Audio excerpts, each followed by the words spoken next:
Healthy निदान में आपका स्वागत है। मैं हूं डॉक्टर मुकुंद। आज कुछ ऐसे प्रश्न मेरे व्हाट्सएप पर आए, उसी के आधार पर मैं वीडियो बना रहा हूं। और आज का जो लोगों ने प्रश्न पूछा है वो ये कि जो चिकन, मटन और फिश है, क्या ये ब्लड प्रेशर और हार्ट के लिए फायदेमंद है या नुकसान है? इसमें से कौन ज्यादा फायदेमंद है, किसको हम खा सकते हैं? तो इस वीडियो में हम यही बताने वाले हैं। अगर कोई भ्रम है इसके विषय में आप लोगों को, जो मटन और चिकन में ज्यादा होता है, वो आज आपका दूर हो जाएगा। तो दोस्तों, अगर आप मेरे चैनल पे पहली बार आए हैं तो मेरे चैनल को सब्सक्राइब करिए और इस वीडियो को शेयर करिए, ताकि इसमें जो भी मैं बताऊं, जो भी इसमें ज्ञान दिया गया है, वो लोगों तक पहुंच जाए और आपका भी थोड़ा योगदान हो जाए। तो दोस्तों, अगर हम चिकन 100 ग्राम लेते हैं, 100 ग्राम क्वांटिटी लेते हैं अगर, और वो भी अनप्रोसेस्ड यानी नहीं बनाया हुआ, जिसमें ग्रेवी नहीं हो, मसाला नहीं हो, तेल नहीं हो, तो इस तरह अगर हम 100 ग्राम चिकन लेते हैं तो उसमें आपको 239 यानी 240 कैलोरी के आसपास आपको मिलता है। और अगर टोटल फैट की बात करें तो 14 ग्राम, अप्रॉक्स 14 ग्राम मिलता है, जिसमें सेचुरेटेड फैट 4 ग्राम के आसपास होता है और कोलेस्ट्रॉल जो होता है 88 मिलीग्राम होता है, और प्रोटीन जो है इसमें उसमें होता है वो 30 ग्राम होता है। तो अगर 100 ग्राम अगर आप चिकन लेते हैं तो 30 ग्राम आपको प्रोटीन और 14 ग्राम फैट और 240 कैलोरी, ये 3 चीज आप मोटा मोटी याद कर लीजिए। अगर हम मटन को कंपेयर करें इससे, 100 ग्राम लेते हैं तो इसमें जो कैलोरी मिलता है वो 290 मिलता है, 290 कैलोरी अप्रॉक्स मिलता है। आप 290 कैलोरी से गेन करते हैं अगर 100 ग्राम मटन अनप्रोसेस्ड, बिना बनाए हुए, इसमें भी तेल मसाला अगर नहीं डालें तो आपको मिलता है। और टोटल फैट की बात करें तो इसमें 21 ग्राम फैट मिलता है आपको, जो है इससे चिकन से ज्यादा फैट इसमें मिलता है। और सेचुरेटेड फैट की बात करें तो 9 ग्राम मिलता है, 9 ग्राम आपको सेचुरेटेड फैट मिलता है। कोलेस्ट्रॉल इसमें 97 मिलीग्राम, कोलेस्ट्रॉल जो होता है हमेशा मिलीग्राम में होता है, तो कोलेस्ट्रॉल जो है इसमें 97 मिलीग्राम मिलता है। और प्रोटीन 20 ग्राम मिलता है, अप्रॉक्स 20 ग्राम मिलता है।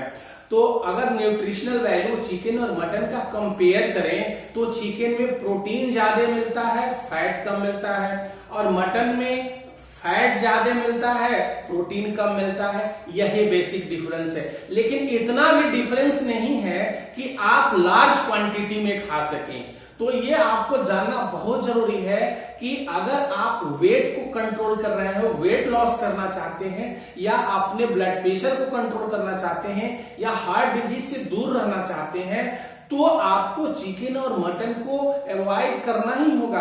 क्योंकि आप कैलोरी वाइज भी देख लीजिए, 240 कैलोरी अगर 100 ग्राम मिलता है, और मटन के 100 ग्राम में अगर 294 कैलोरी के आसपास, 297 कैलोरी के आसपास अगर मिलता है, तो बहुत ज्यादा डिफरेंस, 50 कैलोरी का डिफरेंस बहुत ज्यादा नहीं होता है। अगर आप मान के चलिए कि मटन 300 ग्राम खाए और चिकन आप 400 ग्राम खाए, तो लगभग कैलोरी आपकी बराबर हो जाती है। तो इस भ्रम में नहीं रहिए। तो दोनों का न्यूट्रिशनल वैल्यू अप्रॉक्स अगर माने तो ओनली 10% या 15% का डिफरेंस है, अदरवाइज आपको बहुत ज्यादा डिफरेंस नहीं है। तो इससे आपको सावधान हो जाना चाहिए। अब अगर बात करें हम आपको फिश का, मछली का, जो अगर 100 ग्राम हम लेते हैं, देखिए मछली को पहले के बनाते हैं तो क्या करते हैं, सबसे पहले फ्राइड करते हैं। तो जैसे ही अगर तेल में हम फ्राइड करेंगे, उसका कैलोरी क्या हो जाएगा, बूस्टअप हो जाएगा। अनप्रोसेस्ड अगर हम फिश लेते हैं जिसमें 210 कैलोरी मिलता है, मतलब ये तो दिखा तो रहा है कि चिकन और मटन से कैलोरी फिश में कम मिलता है, परंतु डीप फ्राई अगर आप कर देते हैं तो कैलोरी जंप करके आपको, अगर 100 ग्राम फिश में अगर आपको 50 ग्राम अगर आप तेल उसमें यूज कर दिया, और उसमें से ओनली 20 ग्राम तेल आप यूज किए, उसमें फ्राई हुआ, बाकी 30 ग्राम बच गया, और 20 ग्राम अगर इसमें एब्जॉर्ब हो गया, तो आपकी कैलोरी जंप करके 100 ग्राम मटन के बराबर पहुंच जाती है।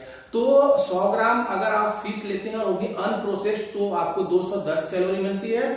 टोटल फैट जो होता है वो 12 ग्राम मिलता है और सेचुरेटेड फैट 3 ग्राम मिलता है। और कोलेस्ट्रॉल की बात करें तो डिफरेंट फिश में अलग अलग मछलियों में 40 से लेके आपको 100 मिलीग्राम तक मिलता है। और प्रोटीन की बात करें तो प्रोटीन इसमें मटन से ज्यादा और चिकन के इक्विवेलेंट मिलता है, वो होता है 30 ग्राम। तो अगर फिश आपको खाएं तो अगर आप रोस्टेड खाते हैं तो बेक्ड खाते हैं तो आपको एक्स्ट्रा कोलेस्ट्रॉल से फ्री हो जाते हैं, एक्स्ट्रा ट्राइग्लिसराइड से फ्री हो जाते हैं, जो रिस्पॉन्सिबल है आपके ब्लड प्रेशर को राइज करने के लिए, आपके हार्ट के ब्लॉकेज, हार्ट की जो नलियां होती है उसमें ब्लॉकेज को बनाने के लिए। तो बहुत ज्यादा इन तीनों में के न्यूट्रिशनल वैल्यू में डिफरेंस नहीं है। अगर प्रोसेसिंग कहीं अल्टर्ड हो गया, ज्यादा अगर आप ऑयल डाल दिए, ज्यादा अगर आप मसाला डाल दिए, कुछ साथ में अगर आप अल्कोहल इंटेक कर लिए, तो कुल मिला के कैलोरी भी बढ़ जाएगा, आपको फैट्स बढ़ जाएंगे, ट्राइग्लिसराइड बढ़ जाएगा मात्रा में, तो अल्टीमेटली ये ब्लड प्रेशर और हार्ट के लिए नुकसानदायक है। तो ये भ्रम में नहीं पड़िए कि अगर हम चिकन खा लेते हैं तो हम हार्ट के लिए सेफ हैं, ब्लड प्रेशर मेरा कंट्रोल हो जाएगा, वेट हमारा कंट्रोल हो जाएगा, ऐसा नहीं है। हाँ, तभी ले सकते हैं जब आप आइडियल बीएमआई में यानी बॉडी मास इंडेक्स अगर 25 से कम है, अनप्रोसेस्ड यानी रोस्टेड या बेक्ड लेते हैं, तब आप अलाउ हम कर सकते हैं कि आप चिकन ले सकते हैं। परंतु अगर आप ओबेस है, ओवरवेट है, ब्लड प्रेशर बढ़ा हुआ है, हार्ट के पेशेंट है, तो आपको इससे अवॉइड करना होगा। तो दोस्तों, आज का वीडियो चिकन और मटन का जो न्यूट्रिशनल वैल्यू था उस पर बताया, और चाहता हूं इस वीडियो को आप दूसरों तक शेयर करें ताकि उनका भी भ्रम दूर हो जाए। मिलते हैं फिर अगले वीडियो में कुछ नए तथ्य के साथ, कुछ नए न्यूट्रिशनल वैल्यू के साथ। तब तक के लिए दीजिए विदा और रहिए आप स्वस्थ।